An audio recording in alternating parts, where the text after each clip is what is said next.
Gotta get out of the suburbs. I'm not like any other. I can't stay stuck in this ride forever.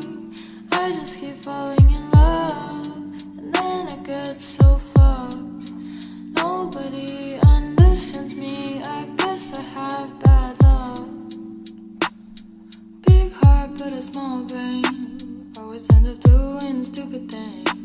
Got a bad temper that I maintain. Gotta be a tough girl in this game.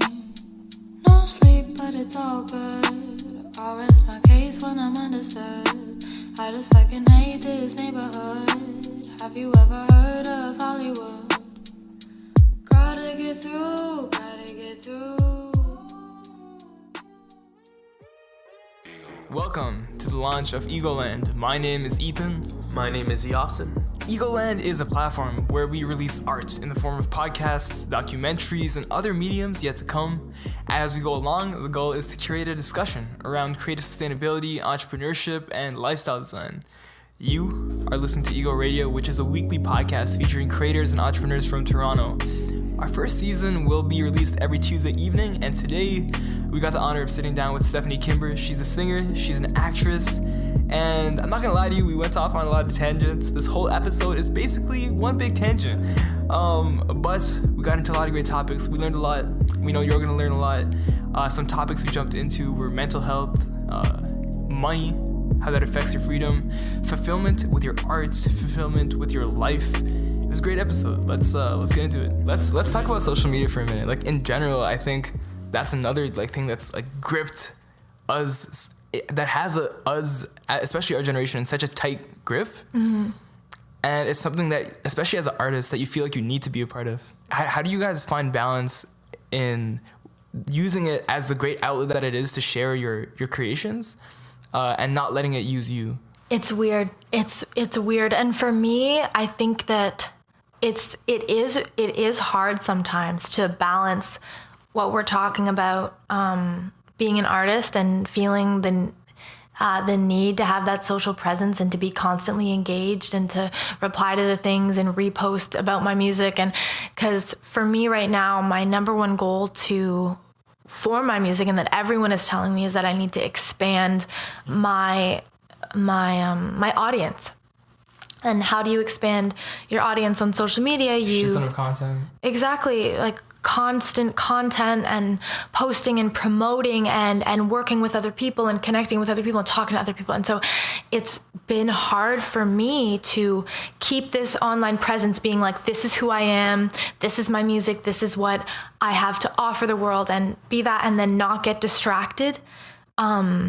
And not be on it too much, because I don't like social media. And a lot of the time, especially being a singer, I know that I'm very lucky to grow up in a time where it's that easy for me to make music, and I can just pick up my laptop and make a song in my bedroom. I'm so blessed for that. But at the same time, I wish also sometimes that I was born in an era or just a time where I didn't need to worry about social media and a social presence, and all of that side, and even YouTube and all of that. I love it and I hate it at the same time. I think this is I'm just having this realization now, but I think it's one of those moments where you get to create your own reality. Like, what do you mean? Choose. Wow. Like if you don't want to spend your time doing that, focus on what you really want to do. And then find someone to do that for you, you know? Like 100%. Of course, there's limits to what I'm saying. Like you can't necessarily get someone to post on your personal Instagram, especially at this stage, but create your own reality, you know? I get what you're saying. That's 100% true. Yeah, it's... When did you get that realization? Like just now. But yeah, I think people don't know how to be bored anymore. Because it's so... definitely. And they don't know how to be friends with their thoughts. And when I say friends with your thoughts, I mean, if you're sitting alone in a room and your phone's dead, let's say you're at the doctor's office, you're waiting for your appointment, you're sitting there for 40 minutes, your phone's dead, you're staring at a wall, where does your mind go? It drifts to your daily problems. But we all have that at least a part of this, if you guys believe in like the yin and yang or the balance or whatever, there's a part of us that, I was talking about having like a hole missing in us. I think it's natural to have a hole missing in us because that gives us drive. So when you have that hole missing and you fill it up with something that just puts that trigger or that stimulates that sense. So like you're watching TV and that fills up your hole.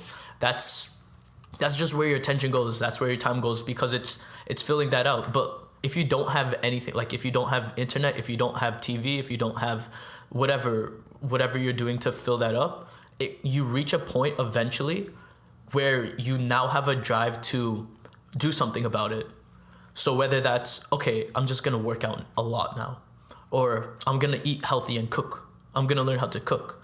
Then you start building ambition when you don't have, or you start getting like passion and like a thirst for life when you're not letting some kind of content fill it up, some like very temporary image fill it up. So kind of going back to what you were saying about like people who just like scroll and can't really face that, it's because, well, I don't have the full reason, but it's partially because that Instagram, that like scrolling, that instant like new or whatever, it's filling up that void. That hole so and that that void. There's no real like drive to learn another hobby or learn another passion because you get this false satisfaction. You get false satisfaction, exactly. So it's like, oh, I don't really need to do that. But that hole is constantly just being depleted. And that's why if you even like spend 1 week where you're constantly on it, you'll feel the instant effect about how depleted you'll feel, That's so true. It's just like anything else that we spoke of. It's just people who are looking to fill that void when you need to sit with your thoughts, be friends with your thoughts. I love that expression that you keep saying. I think that it's the perfect way of explaining sitting down in your room, in a doctor's office, on the bus, and letting yourself getting to know yourself and getting to know your thoughts and what your brain, because everyone's unique, right? Like getting to know what your mind drifts to. Because I like paying attention to what my mind drifts to and how my thoughts change into other thoughts and how I make connections, because I think it's cool. Like you know what I mean? And I think everyone should learn that about themselves and love that. It's something interesting. Yeah, like people like to quote Drake and be like, know yourself. Know yourself. That was Aristotle who said that too. Yeah. Know yourself, bro. Know yourself. But it's like, what is that practically in your real every day-to-day life? What does it mean? And I think you said it perfectly. Like in your day-to-day life, that's what knowing yourself means. It's watching your thoughts, seeing where you drift. 100%. And it's, I don't know why more people don't find it I don't know, fun or it's scary to do that if you haven't done it. If you haven't done it, maybe. I think that's something that I've done since I was a kid, and maybe I learned that from my parents, or just being okay with your own thoughts, and also jumping into just like being okay with your own emotion and how you deal with it, and your own personal experiences with this, that. I think that's why I'm an artist, because I want people to know that about me, because I like that about myself. And I think that it would be cool if everybody did that, because it would, obviously I'm not perfect with this. Like I obviously kind of fall into the same bad habits, but if everyone got to know themselves, that would lead to more passion and more like healthier ways to fill the void that we all keep talking about. That's really fucking good that you had that since you were a kid. Because like a lot of, I think it's human nature to suffer. Like for the most part, a lot of us, you just gotta choose your suffering. Yeah. Like, what do you want to? There's like there's this book by Mark Manson called you've probably seen it. It was a bestseller for a long time. Everything's a bestseller, bro. Yeah, it was in your, what's the title? It was something like How to Stop Giving a Fuck or something like that. And one of the core principles he talks about is whatever you choose to do, there's gonna be suffering in it. So whether you choose to let your life waste away and you don't fulfill your full potential, what do you get for, like, what's the benefits for that? Let's look at it like kind of logically, right? You have a shit ton of free time. You can just chill. Yeah. You don't have to work hard. You don't have to do shit. But there's suffering in that because you know what you didn't do. So that's the suffering that you're enduring. That's what you mean by choosing your suffering. You can do whatever you want, but you just choose how you suffer. Or you can choose to fulfill your potential, but then you have to suffer the pain of putting yourself through those. Yes. Like, how do you building discipline, doing the work? 100%. And that's a different kind of suffering. But they're both suffering. Just choose your suffering. That's like, there's also, I'm not sure where this is from, but I think I saw it in a video. I watched this a while ago, but it said that you don't get to choose if people hurt you, you choose who hurts you. Right? And because you're going to be hurt by everybody in your life in some way or another. You're going to feel rejected. You're going to feel unloved. You're going to feel just frustrated and angry because they did something that annoyed you, you know? Like, you're going to feel all of these emotions because we're humans and we hurt each other all the time. But you get to choose who does it to you, you know? And I think that I'm learning a lot recently that it says a lot about who you are and your mental state. By who you choose to keep around you in your life. Oh, also kind of going back to what you were saying about mental illness when we were talking about, when you said you have your theory about mental illness. I kind of also have like a similar thing where it's like mental illness, everyone has it. Yeah. You know, it's not just like, oh, you're either categorized as having it or you're not. I am such a firm believer of that. Like, I'm using your word that you used earlier. It's literally a gradient. Yeah. You know? Like, anxiety is not like you have it or you don't. It's you just fall somewhere on that scale. On the spectrum, yeah. I think that it's unfortunate that we have, there's so much stigma around mental illness, and it makes me so sad. I think that mental illness is probably one of the most misunderstood things, and something that I'm so passionate in trying to help people and myself understand more, because why are we afraid of this term? It is, first of all, if it's to a certain extent where it makes your life so difficult that you need to take medication, that you need to talk to somebody, it is like any other sickness. It is like cancer. It is not in your control. And that is one side of what I'm saying. And then the other side is that it shouldn't be scary, because we all have issues to a certain degree, and the terms that make them what they are don't mean anything. They're just, let's just say anxiety. People have it from age 2, age 1, that everybody has it. It's just, you know what I mean? They're stressed out. They're like, oh, I really want my food. I really need my food. I haven't had it in so long. You know what I mean? They're getting I love that. You know what I mean? You know? Exactly. Yeah. And their only way of dealing with it is spitting out their cereal. You know what I mean? Like, you have, and raging. That's not a healthy way of dealing with anything, but that's the only way they know of how to cope, right? And so you have all of these mental illnesses, quote unquote mental illnesses. Since you're a kid, they just fall to different, and you either are able to cope with them and have the coping mechanisms and have the support system, or you don't, and you need to go and receive help or get help from your friends, family, etc., etc. I think there's like definitely two sides to it. I think there's the side where it's like, yes, it's like any other disease. It's like cancer. It's like diabetes. But then I think there's the other side to it where it's like you also have to take control, you know? You need to make the decision to help yourself, for sure. Exactly. You have to be brave enough to face yourself. Yes, yeah, 100%. Because it's like you didn't get to choose the environment you were born into, but you get to choose how you... It's exactly what you're saying about emotions, right? You get to choose what you react to. So it's like you were born in an environment, you grew up in a way where you ended up having a mental illness, like let's say, but you get to decide what you do about that. I feel like that's the other side of the coin that people can sometimes trap themselves, I feel like. I think so. If they're not I have open a mental to illness, but they don't do what they need to do to escape that. Oh no, of course you need to. I think that this is a sad fact that I think is very true, and I think it's hard to talk about, but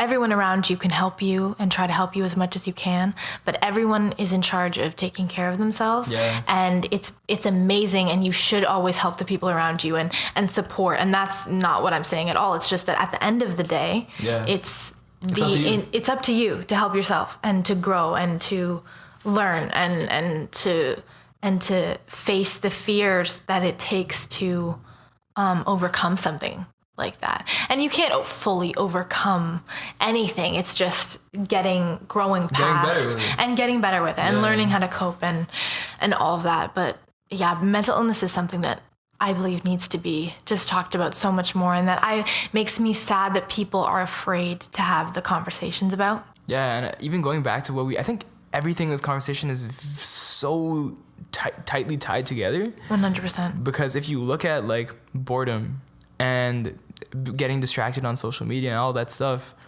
if you don't take that time to be bored, be with your own thoughts, you're never gonna be able to work through whatever is giving you that anxiety, whatever is giving you that depression. And it's so easy to get caught up instead of facing the fears that go along with suffering and sitting with yourself to fill the void. That's how this conversation like kind of comes full circle, because people try to fill the void to make themselves feel better because they can't sit with their own thoughts and they can't be bored. And so they turn to social media, or they turn to drugs, and they turn to this, they turn to that. And it's kind of finding the easier way out. This kind of goes on to something that we were talking about. I don't remember when, but it's that, like, why do people, there's two ways that people go in a breakup, let's just say. They either let themselves feel it and go through that emotion and go through the hate and the sadness and the betrayal, whatever emotions, and then they just open themselves up to that and they let themselves feel it, and slowly they grow past it and they move on and they realize that's just a moment in their life. And but then some people choose to harden themselves and fuck love, I don't want to deal with that, or fuck relationships, or fuck boys, or fuck girls, or fuck whoever you're into, like, I hate it, I don't want to deal with it. And they kind of harden themselves to the ideas that were a part of that memory. And that can happen with anything. Love in relationships is just an example of that. But if people, a common example. That can happen with your work even. And that can happen with your work. Scary. So true. The classic story of like that football guy who used to be like super good in high school, and then after he just now 40 just still watches his glory days. You know, it's like you could either, in both scenarios, you want to let those emotions out. So let's say with the love example, if you're gonna want to like whatever cry or let those emotions come out. But then the second choice is, do you want to hold on to that and still feel that way? Or do you want to allow yourself to choose to move forward? Yeah, it's like this great quote that I don't remember where I saw it, but it's like, did you have a bad day or did you have a bad 10 minutes that ruined your whole day? Oh, I know right? that. Like, That's so true. That is so true. And people can either decide, again, to let that ruin their entire day, and only, because I know people who will just talk about that 10 minutes for hours. The next week, exactly. And it's like, why are you letting that affect your life so much? Yeah. You know, why don't? And honestly, I've probably done that too, and we've all done, especially if you think about it in a different sense. If we're not talking about this like one level of, like, let's just say you dropped everything on the ground, that was super horrible. But if at 10 minutes that was horrible. And then it's like you could say, oh, well, why are you letting that small time affect your life? But if it meant that much to you, then you know, there's also that side of it too. 10 minutes. Like, it's not exactly. Not the time exactly. Yeah, I'm not trying to. I wasn't trying to minimize anyone's. No. I know that 100% problems, but it's just like, it's again, it's a gradient. That's a good way to describe it. It's because it depends. The severity of what happened in those moments. And how much time you need to get over that, you know? Exactly. I have this is a whole other topic on this topic. What is it? Yeah, okay. Say it. Okay, give me like a moment to explain. Okay. He's getting settled in. Fuck, I don't even want to get into it. It's way too long. Okay. Just say what you want to say. Okay. So just so I have a good understanding of what we were just talking about, the idea that some bad shit could happen to you. Yeah. And you could feel it for 10 minutes. Like, say 10 minutes, like, we'll use 10 minutes as an example. It could be weeks or months. Yeah. Feel it for that period of time and then move forward. Yeah. Or you feel it for that period of time, but it stays there. Yeah. So I kind of want to get into the idea of like, because we're talking a lot about presence and being present, and both of you have a great understanding of presence. But there's also the idea of being too much in your thoughts, where you're thinking about the past and you're thinking about the future. But take in, when you think about the past or you think about the future, that only exists in your mind, because that's a projection of your mind, you know? Like, in reality, right now, this present moment right now is the only thing that's happening, and your memories are from your mind. They're just projections from your mind. Your future, what you like worry about or what you aspire to be, that doesn't exist right now. That's something in the future. So the past and the present only exists in your mind, and the future is only happening right now. But saying that also means that the past, present, and future is all happening right now. And going back to that idea that you could hold on to something like 10 minutes ago, or for 10 minutes, and you could either choose to move forward by being present and moving forward, or you can let that happen to you and like still have that feeling. Wow. It could be that that shitty scenario is either, if you choose the path of just like being present and like really feeling what you're feeling, then that moment will pass, and then you're just gonna be wherever you are right now. So say I had like a shitty yesterday, but like if I let that go, I'm here today with like a good group of people. Motherfucking yeah. But if I choose the second path, which is hardening yourself and just like still holding on to the past, because like I said, the past, present, and future all exist right now, because past and future is in your head. Yeah. So that means that any moment that you have, if you're still holding on to that like shitty moment that happened like last year, then you're living in eternity in that suffering. So living in the past, in that moment that was shitty, that's going to be your eternity, because you're always going to be thinking about that. But letting go of that thought, because again, like I said, the past is a projection of your mind. It's not real. It's not happening right now, you know? So yeah, it's shitty shit. If you hold on to it, that becomes your eternity. If you feel what you need to feel, but like choose to be here, then it exists no more, because it's no longer in existence. If that makes sense. Holy shit, that was beautiful. It was very beautiful. If that makes sense. It makes sense. Yeah, I understand too. No, I completely agree. I think that it's hard to get your mind around, because we're so programmed to think of time as the past, the present, the future, Monday, Tuesday, Wednesday, Thursday. Exactly, as three separate things, and also just our entire structure of how we live our lives, from like all the days of the week, and then the clocks and everything. So it's hard for me to sometimes wrap my mind around the fact that there is no such thing as time. And my mom actually always told me that time goes like this, in a wave, or up and down. She's in doing this a sine wave with her hands. It does. When you drive on a road. Really? Oh yeah, I know what you're talking about.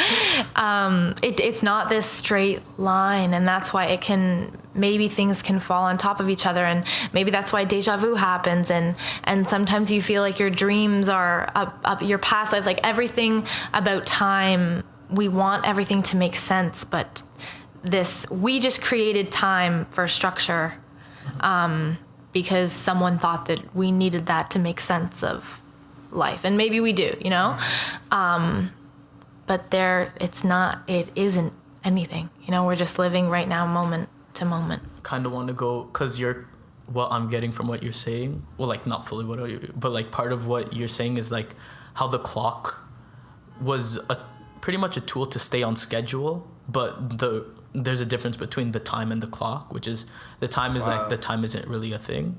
It's just happening, and that clock is the thing that keeps you on schedule. So the Monday, Tuesday, Wednesday. Yeah. So, because we can't deny the helpfulness of the clock. Mm-hmm. So would you say that, like social media, time should be understood that it's a tool and isn't reality? Wow, I love that. That is, I've never thought about it that way, but it is. That time totally. Our idea of time right now is a tool for humans, and has been since for however long. Yeah, like to a dog, there's no time. I always think about that. There's just life and death.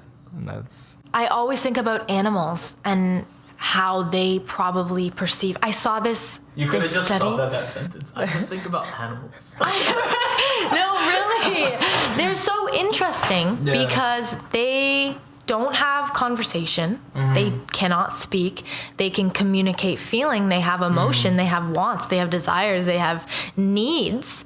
But there's no conversation. They have thoughts, but it's more simplified, and they live a more simplified life because there's not so much clouding their vision, and they're perfectly happy laying down and getting love from their owner. Like, they are so almost above us in a way because they have such a simple, I'm gonna bring it back happy life. to the Bible. Oh my God.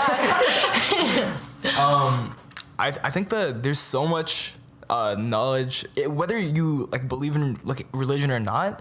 I think not just like Catholicism and Christianity, but any religion, there's so much knowledge to be derived from the lessons that come from their scriptures. And everyone knows, or the vast majority of people know the story of Adam and Eve and the Garden of Eden. And they talk about our fall from grace. And there's the apple. And there's a lot of like different interpretations of the stories of the story, and you can look at it in so many different ways. And one of the ways that some people who are biblical scholars have chosen to interpret it is that the apple that Eve eats is a psychedelic, and before that they're naked, right? Look at monkeys. Look at animals are naked. They're not self-aware enough to realize that their bodies like communicate something, you know? So they talk about how Eve ate the apple and then she became self-aware, you know? You do a psychedelic and you become a lot more self-aware. And that was our fall from grace in a sense, because you talk about presence, and I think we all have a good understanding that presence is so important, because you can't live, or you can choose to live in the past or the future, but I think the consensus is that being truly present to what is in front of you is a great way to live. And that's why a dog's so happy, because he's not thinking about that one time he when he got ran over by a car and broke his leg and whatever happened, you know, right? He's not traumatized by those things because he's choosing to be in the present. That's right. And I think that even myself and the amazing thought, because I even find myself getting stuck in the past. I feel like I've lived in the past a lot in my life, a lot for different periods of my life. And yeah, definitely. Because it's really difficult not to let things affect you too much, you know? And we have these like massive brains, and they can take us to great. Shout out the human race. You got our big ass brains out here. What was I saying? Massive brains. Yeah, we have our massive brains, and most other animals, they don't have those massive brains, and that allows them to just be happy, just be present. And we can use our brains in positive ways to ascend even higher and higher, or we can use them in negative ways to to fall from grace, as the Bible puts it. And it's interesting that you say that, because from a lot of people that I've talked to, like you guys, and just like people I've known in general who have this type of self-awareness, it's in I think all cases to have the, I guess, capacity to understand that you could ascend, you also have to accept that it's okay to suffer, you know? And it's when you're like, I don't want to suffer, I just want to be happy, that's when it's hard to move forward, because there's a layers and layers underneath that you're still thinking about that thing you're trying to avoid. Because subconsciously, when you say, I'm not trying to be like that, that's still you thinking about that, you know? So I don't know if that came across like understandable. No, I understood that. That made sense. Yeah, but it's, and what I'm trying to say is that you have to really face both the quote unquote good and both the quote unquote bad for you to really have a good understanding. Because it's not about like doing good or doing bad. It's about acknowledging that you have those positive thoughts and those negative thoughts and those positive feelings, those negative feelings, and really just feeling both of them at the same time. Is the word objectively? Yeah, I think objectively, okay. Yeah, objectively, and just being okay with it. Like, not saying, oh, it's good to feel good and bad to feel bad, or it's bad to feel good and good to feel bad. It's just like good and bad. It doesn't. It just Good is. and bad is it just subjective. is. Yeah, good and bad is. There's this great story that you actually just reminded me of. I forget where I heard Let me it, hear it. but I'm gonna butcher it as I tell it. But all good. I'm gonna Do try your to do it All justice. you can do is your best. Dude, thank you. Yo, that's so funny. I say that all the time, bro. All you can do is your best. Mans would be stressing about exams in high school and shit. I'd be like, all you can do is your best. Don't worry. If you fail, that was the best you could do today. Everyone's like, yeah, and then everyone walks away. This guy's getting a 40. Yeah, facts. Yeah, facts. Your story. My story, right? So there's this story about a farmer and his son, and there are a bunch of different events that occurred to this farmer, and they seem good and they seem bad at different points, but it all falls. You can only see whether it's good or bad when in hindsight, right? Because so I'll try to remember the different points. So the farmer and his son are working, and they're working and they need their horses to work, but their one horse that they have runs away, and then the village people say, "Ah, man, that sucks for you. Your horse ran away." And then a couple days pass, and the horse comes back, but it comes back with like 4 other horses that it linked up with. You're like, gang, linked up with 4 other horses, came back, and then the village people are like, "Wow, that's amazing. Your horse brought back 4 other horses." And the farmer says, "I don't know. Is it amazing? We'll see." And then his son is trying to tame one of the horses, and he breaks his leg. And they're like, "Oh my God, that sucks that the horse brought back other horses.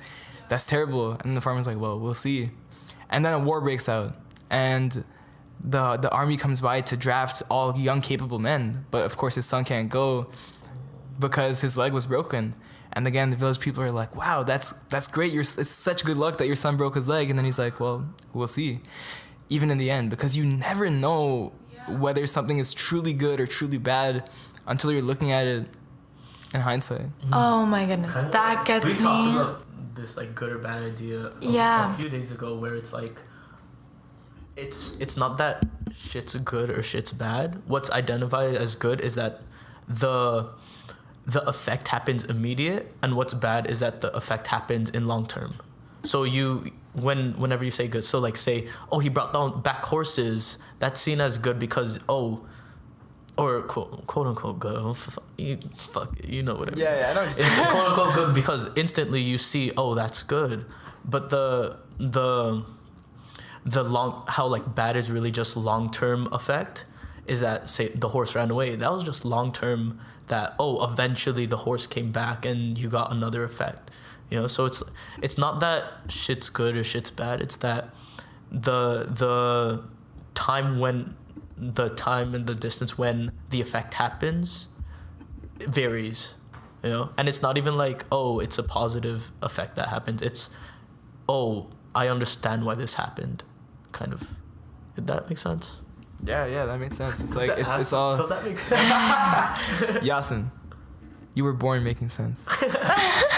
Yeah, no, I think that's like totally like that's the foundation of it. You know, that's what it is. You were gonna say something. I'm trying to remember what I was gonna say. I think After that the horse story? Yeah, it had something to do with just like the fact that I'm trying to pinpoint what I was saying, because I just find the concept really cool, that the whole idea of "we'll see," because you never know what something can lead to, and how you can only find out what something truly, its full impact, never, you know what I mean? Like, and how it affected you, because I remember what I was gonna say now. It goes back to the idea of the butterfly effect, of how one thing, at the other side of the world, when a butterfly flaps its wings, it affects your life in some way because of this snowball effect. So many effects.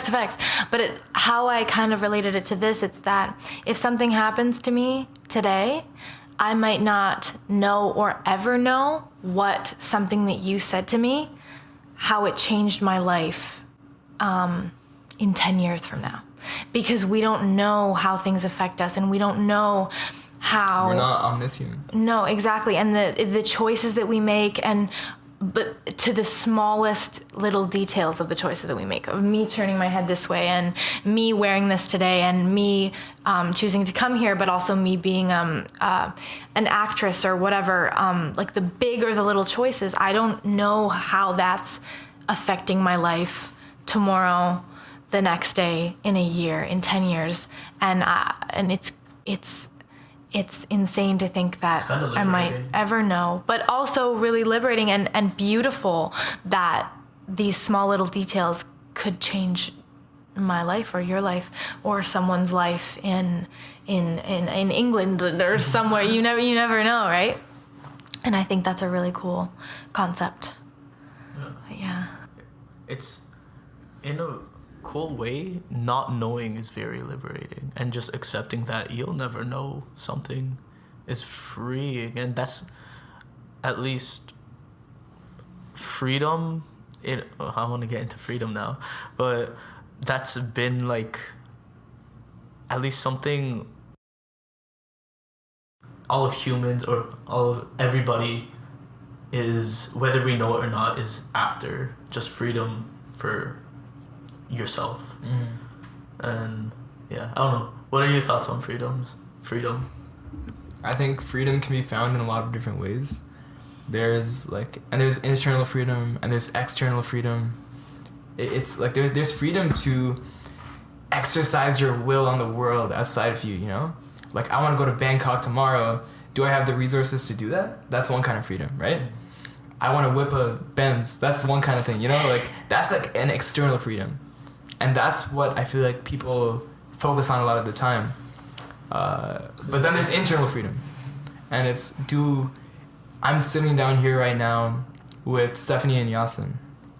Am I able to be present? Do I have the freedom to be present right now and participate in this conversation to my best ability? That's one kind of freedom. And it's, I think, there's levels to freedom.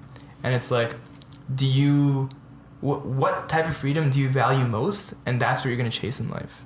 You know? Yeah, I think that freedom is a weird concept because it can be looked at in so many different ways, and for every single person, freedom is different. Because for me personally, freedom is not something that I think of very often, to be honest.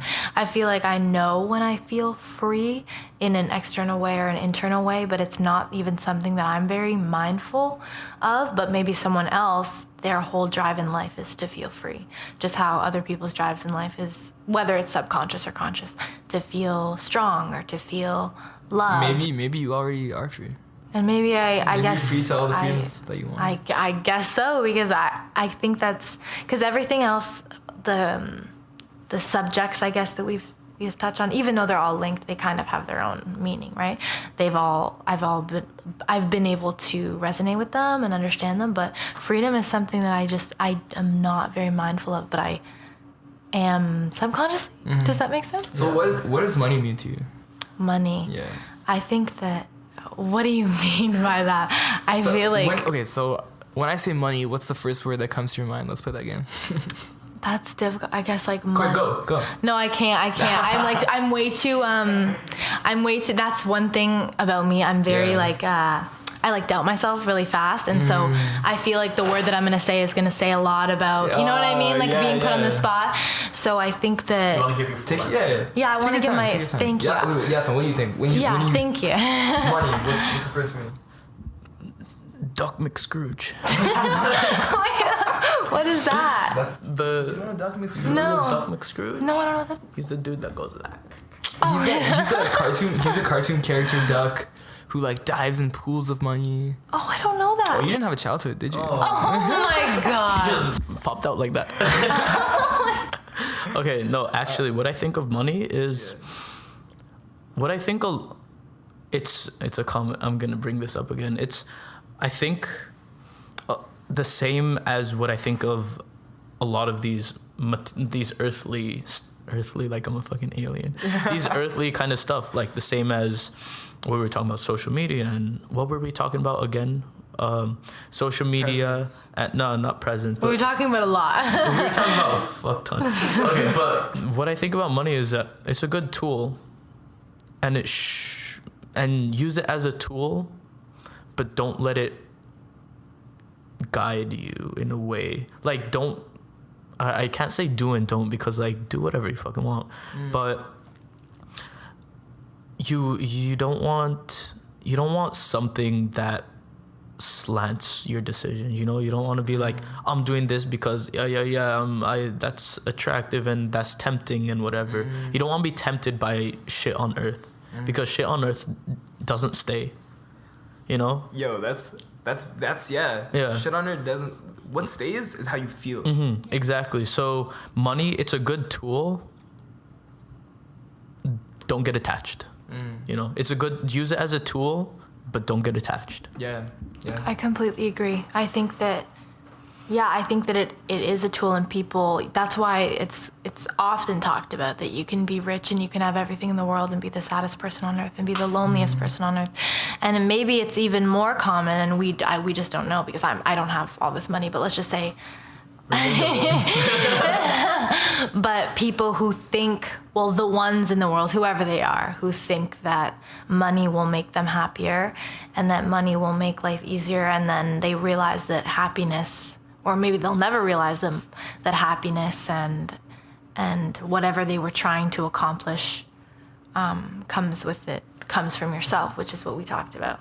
But yeah, I feel like money with me, because you asked me what I thought of money, this is just putting a different kind of look on it. Perspective. Yeah, a different perspective. More thesaurus. I have always, for some reason, ever since I was a little kid, I actually don't know. I haven't thought about this a lot, to be honest. It's kind of cool to talk about, but I've always wanted... I think that says a lot that you haven't thought about money a lot.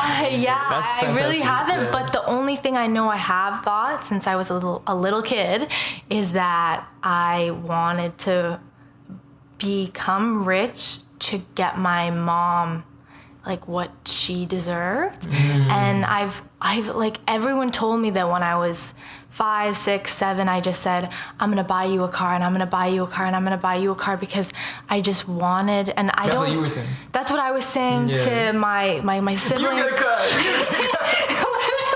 I didn't realize I was doing that. I was being Oprah. You're Oprah, yeah. I was being Oprah. High key. And it was always a joke, but that is actually a real ambition of mine, like a goal of mine, because and I don't necessarily think that's a good thing or a bad thing. I think that there's positive, but there's also negative. Like, I guess I haven't really thought of Every truth is a half truth. Yeah, it's that's really good. Let's go back to that. Let's put a flag on that. Yeah, But keep going. just to finish up what I was saying, is that there's always been kind of just a want to give especially my mom, like what I think that she deserves, or make her feel. And I don't know, I wanted to give a lot. And I've always wanted to give more than just love and just what a kid can get. I always just wanted to give Something them tangible. mansions. It sounds like you had a strong sense of being responsible, you know, like you wanted to take on that responsibility. You wanted to take on that care. I guess so. I guess. I don't know. I really don't. That's stunning. I'll have to ponder that more. Yeah. Going further. Yo, that's fire. I fuck with Thanks. that. That's Thank beautiful. you. 5 years from now, you're gonna like, oh yeah, it is. 5 years from now, if you don't buy me a car, like I promised it to everybody. Now I got it. now you have to. Yeah. No, I better live in a receipt and see great keys. Like, Oh my god. This is coming up. yeah, I mean, Stop. That's very funny. Every truth is a half truth. Let's hear Oh about yes, I need to hear this. I was reading a book about Buddhism, which of course I did not finish, but it's one of the, I think, fundamental truths of Buddhism, which is that every truth is a half truth, because there's so many sides to every situation, And that's the end of it. That's pretty much it. There's so many different. Nothing. So you're saying nothing is completely true. Nothing is completely true. And no. I completely agree with that, because that just explains a lot. You know what I mean? And I think that goes in. I think I was just explaining this. I don't remember when I was talking about this, but I think I explained it in a different way, which is nothing can be looked at on surface level. Like everything has a million layers. So if everything has a million layers, how can it mean one thing, right? Like I can say that I don't know, someone can say that they are something, but they've done things that prove otherwise. And that's why you can always argue two sides, because there's no truth. It's interesting because like not even just arguing two sides. You could argue many sides. Oh, many sides. Very true. And yeah, not just two. Yeah. It kind of goes into the idea that like, can we even fix someone to something? Like, can we even like say, oh, you are this because of this scenario? Like, I don't know, it's hard to like fix someone. There's kind of like this thought that like, I don't know, it's, what do you guys think about like fixed ideas and being, the difference between like being fixed and being formless? It's like that, I think it's on a bridge in Chicago. It's that quote, like the river you stand in, that you stepped into is not the river you stand in. Something like that, because you're constantly flowing. You're a variable. You're not static. A river is like variable. The moment you step in it, the water that you stepped in is gone. The moment we sat down to have this conversation, by the end of it, we're not going to be the same people. No. Yeah, I know. I love that idea. And that's why I hate when I used to be confused why I was confused when people ask me the question. Your brain's so sick like that. It's like, I know I'm confused and I'm confused. And it makes me confused, but I'm not confused enough. I'm sorry I'm confusing you guys right now, so sick like that. but I was confused. Wait. Now we're all a little confused. End of story. Okay, let me try to I was rephrase confused. I am now still confused. Yo, I'm putting that on a shirt. I was confused. Oh I am now still confused. I love that. I really do love that. Let me rephrase. So when people would ask me, how would you describe yourself? I was like, what? And other people I saw on interviews and on, this was even just like a year and a half ago, because I still thought that I needed to give an answer to that, especially because I am an artist. I'm a singer-songwriter, you know? And I need to give I need to give these Summaries. Telling people what I am in a couple sentences. I don't know why I've been asked that so much, because I grew up as an actress. I grew up with like casting directors around me and my agent, and like my mom, my mom never asked me that, but just like,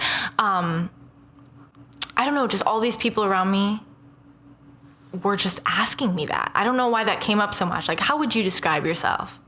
And I was like, well, I feel like everybody is undescribable. Like, I feel like everyone is like undescribable though, because I was always so confused why I couldn't answer that. Why I was confused. That's why I was saying that before. Yeah. But because it's such a weird concept to just describe. Yeah.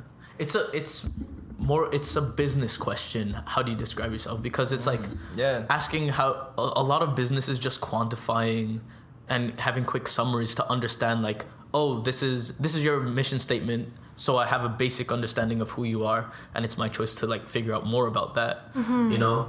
And it's asking the actual question like, who are you? Or that was the question, right? Like, Yeah, how basically. do you describe yourself? Yeah. It's, the real answer is, I can't even tell you.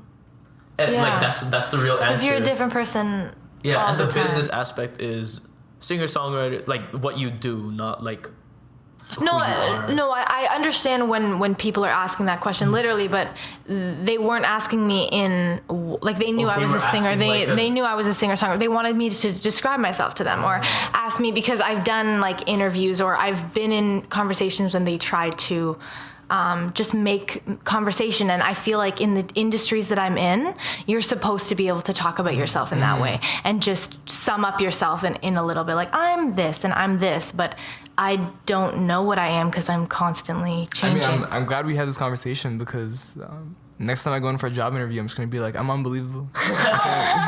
Yes, you need I'm sorry, to. I can't put it into words. You can't put it into words. Absolutely not. I love that. But kind of, thank you for clarifying that. Kind of like want to ask, how would you rephrase that question if you could? Like if someone were to ask me, Yeah. how would I prefer them? Yeah, would you say there's a better way to ask that question? Or like a different Well, I never know what they're trying to figure out because I don't know if you guys have seen interviews where people just talk about themselves a little bit, like the type of person that they are, and it's just like I don't think that question should be asked really because everyone's different all the time. Just to clarify I guess again. the better question is, who are you right now? Who are you right now? Yeah, like today. And because everybody's going through different stuff all the time and they feel different all the time. So just the question of like describing yourself randomly it's just always been weird. You know what? I find that so interesting that kind of goes with that question kind of falls under the same category as whenever you ask someone, what's your favorite music? You know? Yeah. What's your favorite music and who are you? It could never be fixed to one point, you know? It's like you can't ask someone what's their favorite music because every fucking person's answer is gonna be everything, motherfucker, except for country. You know? That's everyone's answer. That is so true. The question really has to be, like you said, what's your favorite music right now in this moment right now? Or who are you right now? Yeah, right now? and like, the first time I met you, you asked me what music is inspiring, who is inspiring you most, and I said I can't answer that. And then you said okay, right now. And then I can answer the question because it just makes more sense to me. But these broad, huge questions, it's how are you supposed to answer? And then again, I guess just like taking it back to a more practical viewpoint, like we're outside of this conversation, we're all gonna have to go back into the real world and answer these questions. Yep, 100%. And as much as I'd like to say it's unbelievable, we gotta say something. And I feel like in those moments, the best way to tackle those questions is to have gone through thought processes like this, and come to the conclusion that you're gonna answer it the way that you believe is correct. You know, you're gonna tell them how you're feeling right now, regardless of whatever they're looking for. Exactly. You know how you like exactly what you were saying earlier. Actually, like you choose how you're gonna let other people affect you. You know? Yeah, 100%, and how other people are gonna see you, right? Yeah. So we were talking about plants earlier. Plants. Okay. Yeah. These plants. These plants. Okay. We have some ferns out here. We got some cactuses. And the reason it came up is because we were talking about like our environments and how our environments affect us. Yeah. How do you feel like your work environment affects you when you're creating something, or just like even just like in day-to-day life? Can I start this? Yeah, go ahead. Okay, so if we're talking about creating, I kind of want to just like talk about creating in general. You can't manufacture something creative. You can't manufacture inspiration, or you can't manufacture art. But you can, or not art, because you can fucking make art. But you can't like create creativity. But you can nourish a space that invites creativity. So I don't know if I've said this to either of you before. I think I have. But it's like, if we're talking about creativity, and it's like a tree, you know? You can't just like place the seed and then have to make it grow, you know? You have to like grow the soil. You have to take care of it and take care of the space and allow it to, exactly, and like allow it to happen. I really like how you are very aware of your environment and you're talking about creating your environment, because I think I'm different in the way that I just let my environment affect me and I don't really choose. I think I very rarely choose where I work, or because I'm very aware of the things around me, and it definitely affects my mood and how I'm feeling that day and the way that my songs sound and everything. But I don't think I've ever made a decision to change where I'm working at that time, which is why I think it's so cool that you encourage that. And maybe I'll try that. Like, that kind of inspires me because I'm so affected by my environment. Maybe that'll change my work drastically in a really positive way, because I kind of because I'm a super messy person, for example. So my room will be a mess and I won't clean it up to work. You know what I mean? I'll just sit with my clutter and kind of just deal with it, you know, because that's just who I am, you know? Or if it's, let's just say it's really, the sun's going down and I'm making music for that entire time, I won't turn on the lights. Like, I'll kind of just let the sun happen, and then it'll be dark and I'll be like, oh shit. And then I'll get up and I'll turn the lights back on, and that's a different energy. But it's never because I want to change my work environment, which is, I think I might try that now. I think it's like when like writers talk about, like, there's a word for it, but basically like going through life experiences, and how that adds like value to the content that they can produce, because everything is connected in some way, shape, or form, and it's how you let those connections flow. I think that that enables you, because like you can look at a person as a filter through which you view the world. You know. Say that one more time. Yeah, you can look at a person as a filter through which you view the world, and there are these energies, ideas, thoughts, concepts that are flowing from me to you to whoever's gonna listen to this podcast, and everyone's gonna interpret it differently. You know. So take in that. Exactly what you just said right now, me and Stefani understood that in a different way. Yeah. I love that. I love how, and this is going on to something a little bit different, but I love that everyone sees the world differently. Because if you think about it, we could even we definitely do see colors differently and textures differently, and we feel silk differently. Like, every single thing that we do and we see is completely unique to us, and we understand things differently, and I absolutely love that. It's just such a cool way of thinking, because when you talk to someone, you often assume that they understand or that they see this light the same way, but they definitely don't. Yeah, like, how many times have you gotten into an argument with a close friend, and you're yelling at each other, you're getting into it, and then you finish, and then you're like, oh, we actually agree. We just understood it in two different ways. I know, right? or you realize that you're saying the same thing, but in two different ways. Yeah. Arguments are so interesting, because it's like, once it gets to that explosive part, it's no longer about the thing you guys were talking about, but it's that anxiety, and it's like that tension, that whatever, that unconscious tension that you always had. It's about your ego. It's coming out. Yeah, it's exactly about your egos, you know? And I kind of love and hate arguments, because it's release. It's like, if you're angry and screaming and punching, that's the release, you know, that you're releasing that. Or if you feel like very sad or whatever and you cry, that's a release. So arguments are interesting, because if you kind of overlook what the content of the argument is about, and you kind of try and understand their intent, like, you pay more attention to their intensity and what is it that's triggering their responses, you kind of get a better understanding of like what they're really dealing with, and like what is it in their life that's bothering them. It says so much about you, the way that you argue. Yeah, you know? And if you could like overpass your own, like, whether I'm trying to be right or wrong, you could, and you really just try and understand where their anxiety and where their anger is coming from. And if you are strong enough to like let your right or wrong win, then you could really just like step forward to them and like help them deal with whatever they're dealing with. You know, like, it's not about the argument at that point. It's about their whatever anxiety that they're unconsciously feeling. Yeah, it says so much about somebody when the way that they argue and what they get defensive about and what sets them off and what hurts them the most and what makes them yell. And, you know, the things that trigger you to do different things, if the other person is paying attention, it says a lot about what they're going through and what their anxieties are and what kind of person they are, which is so interesting. That's why the arguments are cool in a way, and that's why they're probably showcased so much on film, right? Because it gives like a deeper layer of who that person is. Like when you react uncontrollably, like in an argument, you just like motherfucker, fucker.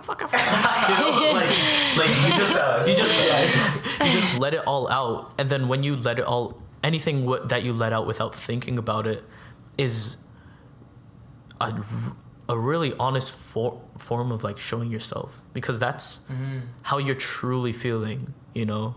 And even though arguments are tough, but it gives you a deeper understanding of people.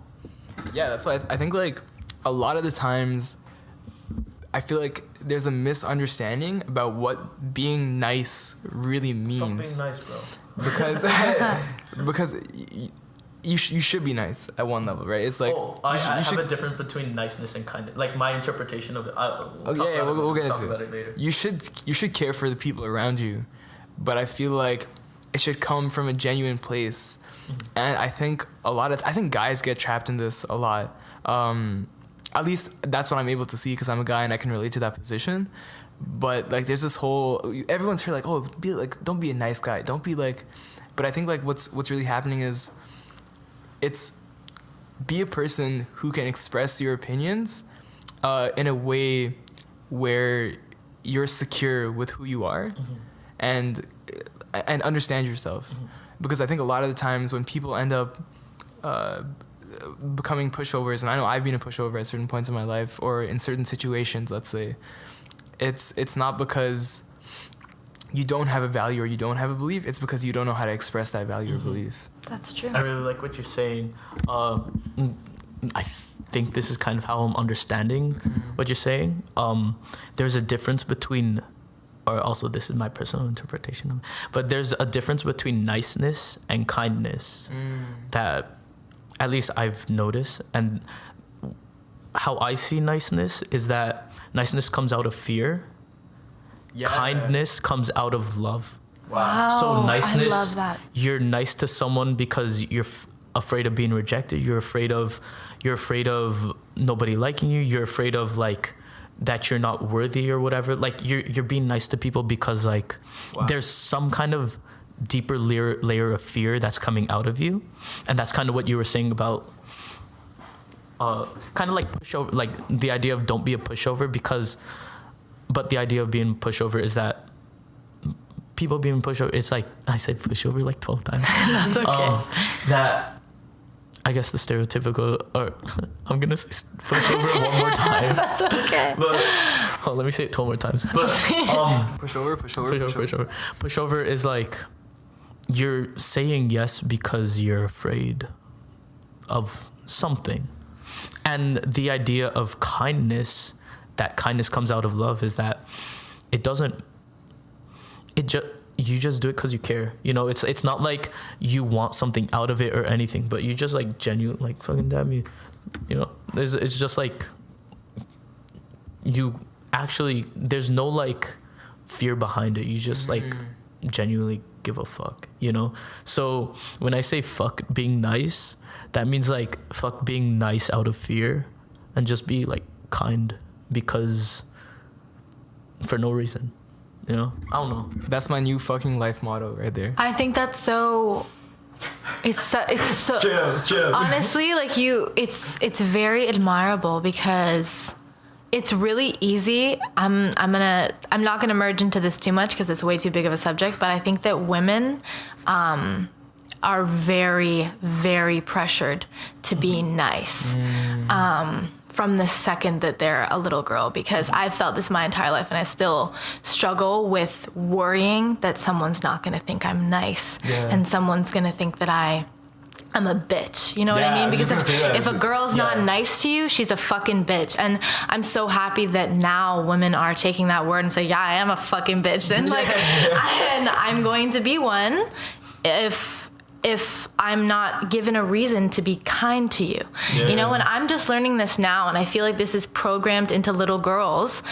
Be a nice girl, be polite, because nice and polite also go hand in hand. Because yes, you can be polite, and that's a good thing, but if you get too caught up in your mind with the I'm so sorry, please, thank you mindset, and the mindset that goes along with that, it's absolutely toxic. And it's toxic, and it's out of fear. And girls are instilled with the fear that no one's gonna like them, and again, this is an entirely other topic, but to close it off, I feel like, of course, everyone feels it to a certain extent, but as a woman, I know that it is something that is instilled and expected for us to be for some reason, and slowly, hopefully, that's going to be completely. So that's very admirable, and it's like, thank you for saying that, because I really, really like that. Thank you for saying that. Yeah, no, like it's that's just like it's something I didn't even see it from that perspective, to be honest. But now that you say it, it seems so blatantly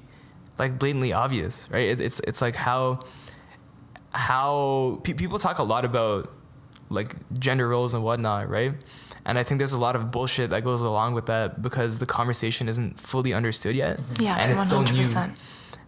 Yeah, but so I think that's such an important distinction that you made. Mm-hmm. Yeah, and like, dude, I just wrote that down on my phone. Like, fuck being nice. Like, I'm gonna integrate that into my life. That's what I'm. No, same here. It really inspired me, and I'm definitely gonna take that forward, because just hearing Niceness it has expectations. Kindness doesn't have expectations. Yeah, it's just like hearing. Niceness is scared. Kindness is loving. Yeah. Niceness is fucking like worrying about something else. Kindness just happens right now. The thing is that it seems so obvious and it seems so right. It's just it's like I needed right now to hear it in that way. You know what I mean? And I think that I'm so happy that I heard it in your words right now, because it definitely taught me a lot, to be honest. Yeah, I'm gonna go back and listen to that like a few. Definitely. So yeah, Stefani, thank you for coming out here. You're an actor. You're a musician. You're an artist. Right now. Stop. Right now. No, I'm not dealing with that. She's unbelievable. Nobody's gonna get an answer from me from that question. All right, yeah. So thank you for listening. Please come back. Please. I'll see you later. Goodbye.